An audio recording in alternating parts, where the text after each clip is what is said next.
আসসালামু আলাইকুম, welcome to Husna kitchen home.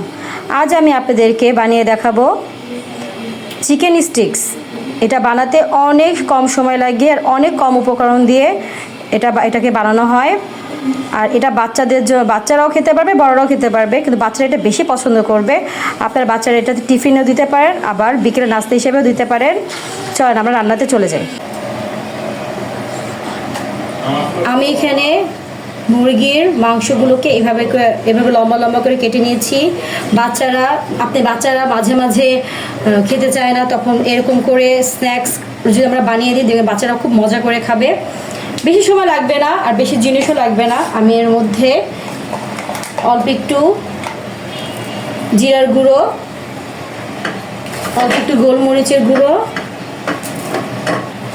স্বাদ মতো লবণ,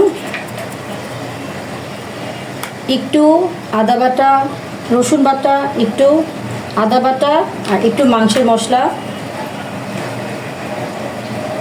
দিয়ে এটাকে আমি ভালো করে মাখিয়ে নিব।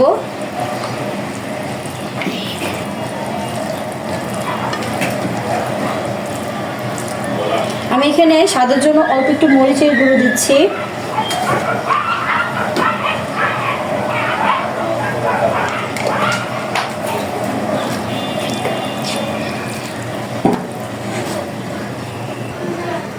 আমি এখন এর মধ্যে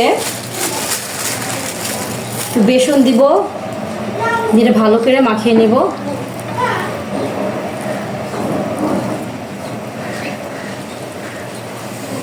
আপনারা এটার মধ্যে চাইলে আটা দিতে পারেন, ময়দা দিতে পারেন, আবার চালের গুঁড়োও দিতে পারেন, কর্নফ্লাওয়ারও দিতে পারেন।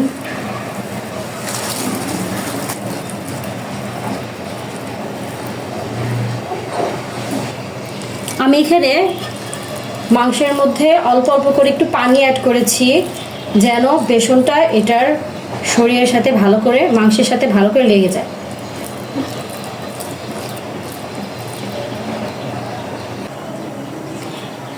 আমার তেলটা গরম হয়ে গেছে। এই চিকেন স্টিক্সটা আপনার ডুবো তেলে ভাজতে হবে।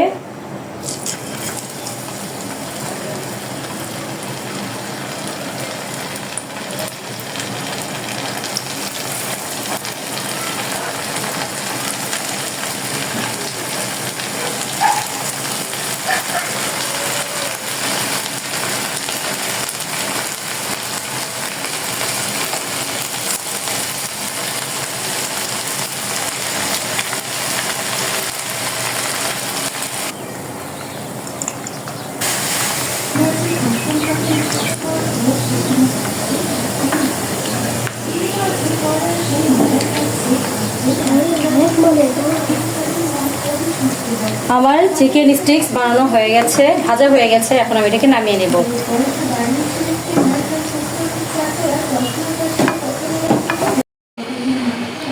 হয়ে গেল আমাদের চিকেন স্টিক্স। এটা আপনারা বাচ্চাদের টিফিনেও দিতে পারেন, আবার বিকেলে নাস্তা হিসেবেও দিতে পারেন। এটা বাচ্চারা খুবই মজা করে খাবে।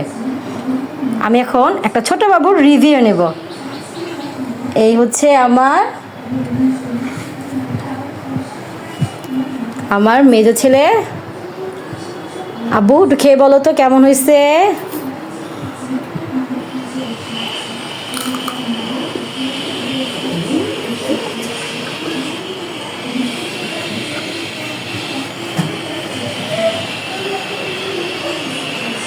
কেমন হয়েছে?